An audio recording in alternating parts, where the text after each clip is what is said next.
I get a lot of questions about the state pension because understandably it plays a big part in many people's retirement plans. So in this video, I want to take you through everything you need to know about the state pension in 2025, including how to maximize what you get, how to check what you're set to receive, and just about everything else you need to know. Anyway, let's get started. So what is your state pension? Well, simply put, the state pension is a regular income paid by the government to you, which is guaranteed to be paid throughout the rest of your life once you hit retirement age, which currently sits at 66. Emphasis here on the currently. As of now, the state pension age is 66, but is set to rise to 67 between 2026 and 2028. And this is expected to, is very likely, to increase further to age 68 from around 2044 onwards. The amount of state pension you will receive increases every year under what is known as the triple lock rule. This means the state pension amount will rise at the highest of average earnings, cost of living, or 2.5%. In 2024, the highest of those was average earnings, as average wages, excluding bonuses, rose 4.1% between May and July, which is the period data is collected for state pension purposes, according to the Office for National Statistics. So our state pension rose from a maximum of £221.20 a week, or £11,502 a year in 24-25, to £230.25 a week, or £11,973 annually for the 25-26 tax year. Now, as I'm sure many of you are aware, the state pension is not simply given upon reaching this age. The requirements to receive any level of state pension is that you achieve a minimum of 10 years of what is known as qualifying years on your national insurance record. This is the minimum requirement and won't give you entitlement to the maximum state pension, but we'll dig into that a little bit later. The last quick point of note here, before we dig into the details, is that you do actually need to claim the state pension. Typically, you will receive a letter a few months before you hit state pension age, and you can then apply online using the details provided in the letter, or give HMRC a call and set things up over the phone. And then once things are set up, you'll be paid every 4 weeks. Now, the qualifying years of national insurance is where things get a little bit more messy. So how do we get a qualifying year? Well, a qualifying year can be built in a number of scenarios. So if you're an employee working a job and have made national insurance contributions, which should be visible in your payslip, you'll qualify. If you're self-employed and make over what is known as the small profits threshold of £6,845, or are paying voluntary Class 2 national insurance contributions, you'll also qualify. And if you're claiming national insurance credits, if you're, for example, unemployed, sick, or have other qualifying mitigating circumstances, this will also count as a qualifying year. So if you're in employment, this is pretty simple. If you're earning over £242 a week from one employer, you should be automatically paying NIC contributions through the PAYE system. Like I said earlier, this should be visible in your payslips. And there is also an additional range referred to as the lower earnings limit. The lower earnings limit is set each tax year by the government, which for the 25-26 tax year is £125 a week. Even if an employee earns more than the lower earnings limit but does not hit the primary threshold for NIC contributions, they will earn a qualifying year towards their state pension. So for self-employed individuals, a qualifying year can be met by fulfilling one of the following two requirements. As of the 25-26 tax year, standard Class 2 NIC contributions are effectively discontinued. These historically were the NIC contributions you needed to make to gain a qualifying year as a self-employed individual. So people are understandably confused what is now considered a qualifying year under the new rules. You'll see on screen a table that summarizes this, but here's what you need to know. As of 25-26, if you're earning over £6,845, which is the small profits threshold, you will gain a qualifying year. And if you're below this amount, you can pay what is known as voluntary Class 2 contributions at a rate of £3.50 a week. If you do choose to make these voluntary payments, this needs to be done via self-assessment, or alternatively, you can call HMRC and pay them directly. Now, you'll also see this £17.75 self-contribution option. These are known as Class 3 NIC contributions, and these are primarily for people that temporarily fall outside of both the employee and self-employed NIC rules. For example, people who are temporarily working overseas. You can choose to pay this amount to gain a qualifying year regardless of whether you're even a tax resident in the UK. I'll leave a link in the description for the route you take to pay this amount. It's worth considering if you don't expect to hit the maximum 35 years of qualifying years on your NIC records. So to summarize, think of it this way. If you're paying standard national insurance contributions whilst you're in employment or are over this lower earnings limit as a self-employed individual, then you've most likely got a qualifying year. Class 2 and 3 contributions are optional and should be used if you've not met the threshold requirements and still wish to gain a qualifying year. Bear in mind that you can have a partially paid year that won't give you a qualifying year, but we'll touch on that a bit later. Right, let's get to the good stuff. How much state pension are we going to get? We touched on this briefly at the beginning of the video where we noted that the maximum state pension you can get in 25-26 is £11,973. The requirements here are to have a minimum of 10 years of qualifying years, with the maximum being reached once you hit 35 years, meaning that if you hit 9 years, you'll get absolutely nothing. So what you're really getting for every qualifying year past that 10-year threshold is £342 of extra cash a year. Now, the reason I'm highlighting this is because there's a particularly lucrative opportunity for those of you that are not set to reach the full 35 years. So until April 2025, so yes, that's April of this year, you can go back to as far as 2006 to plug any gaps in your NI records by paying the full or partial remaining required payments of a tax year voluntarily. Once we've gone past this deadline, you can go back a maximum of only 6 years. So in terms of return on investment here, buying back a full year of your state pension entitlement tends to pay itself off within 3 years. So assuming you receive the state pension at 67, you've made back your money on this within 3 years by the age of 70, and you'll be in the green for however much longer you live for. If you have partially paid years that you buy back, this makes it even more lucrative. Bear in mind that this is also triple lock income that you'll be receiving as of now, so by the time that comes, it may be less than 3 years to break even. What's also important to consider is that this is an entirely risk-free return in the sense that the amount you receive won't be subject to fluctuations in the performance of your investments like your private pension is. So from a planning perspective, it's an incredibly reassuring source of income to have and try and maximize. I appreciate I'll have some comments calling this out for what it is, which is that it's not technically completely risk-free due to the ever-questionable future of the viability of the state pension under its current format. But for many, particularly those who aren't decades away from receiving it, I think it's a pretty safe move to make. So how do we check what we're going to be due and if we should actually backfill any missed years? Well, I've left a link in the description as well as the free resource that I've linked in the description, which will take you to a gov.uk page that will show you your forecasted state pension, assuming you continue on your current trajectory, and how many more qualifying years you need to get there. From there, you should look into your NIC record, which I've also left a link for, to determine if you have any years that you can and should backfill. Remember, backfilling years is not always necessary. If you're scheduled to still hit the 35 years maximum, there's no need to backfill.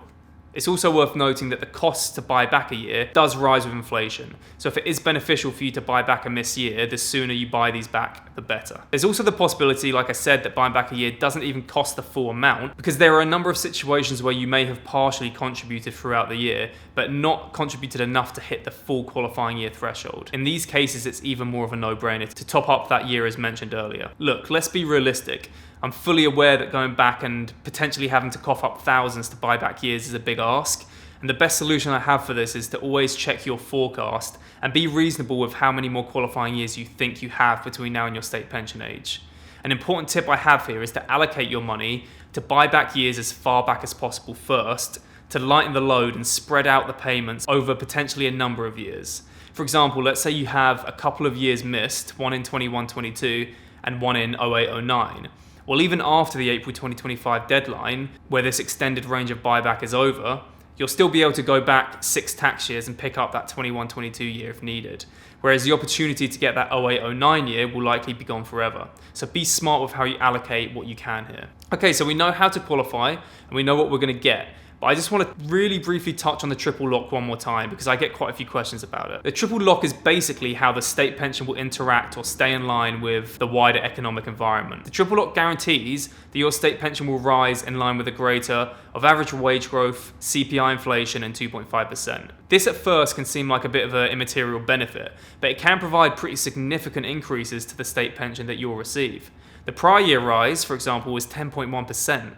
And the 25-26 rise is 4.1%, so similar to investing returns, this compounds to some fairly significant increases.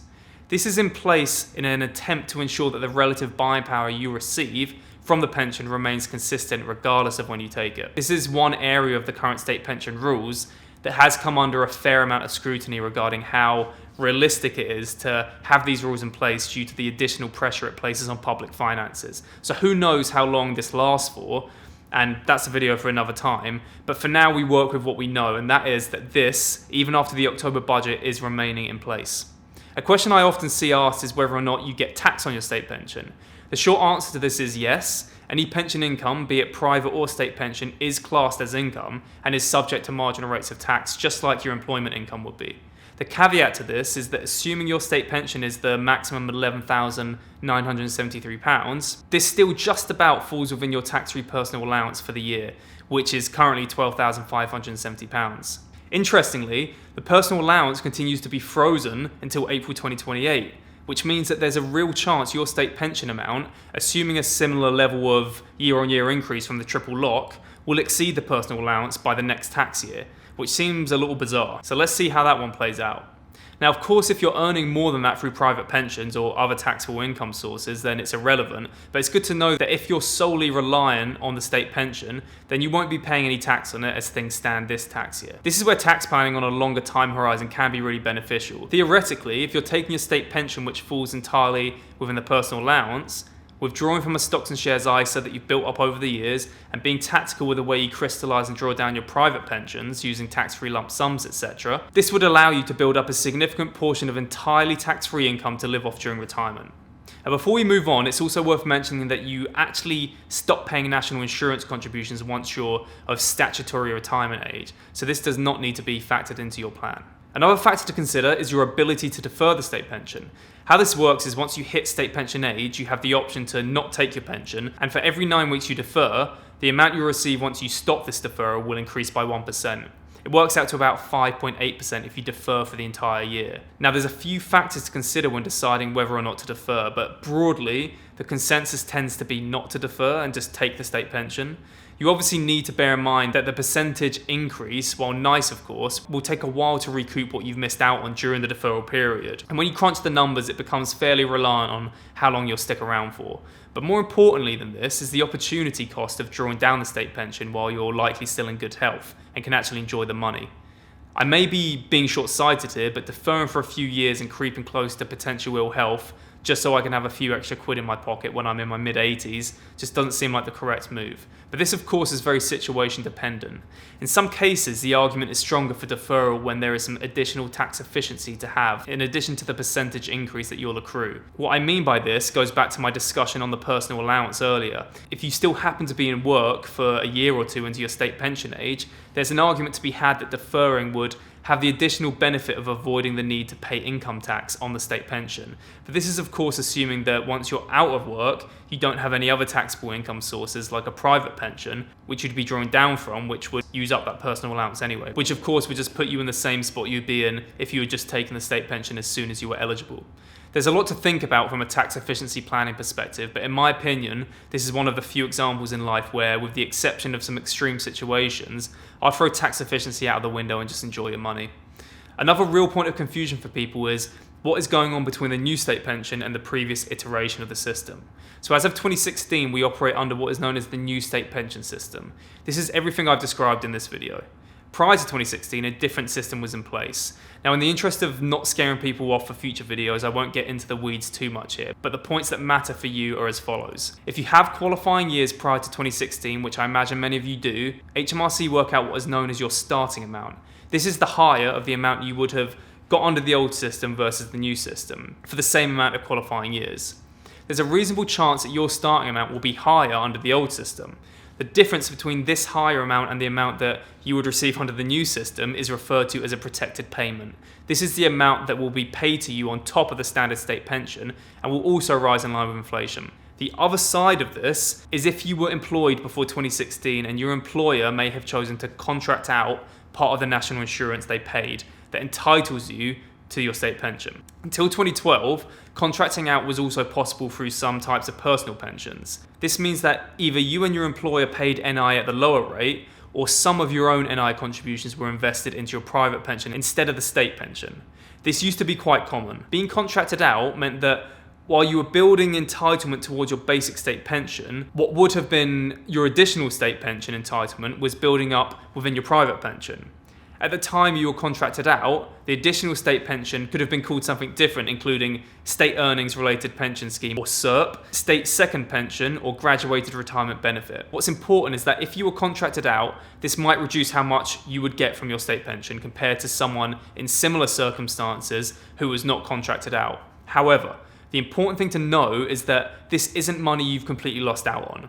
the amount you're entitled to will have been building up elsewhere, and you can still claim it. While you were contracted out, money was paid into your pension on your behalf that should cover what you would have received if you were entitled to additional state pension.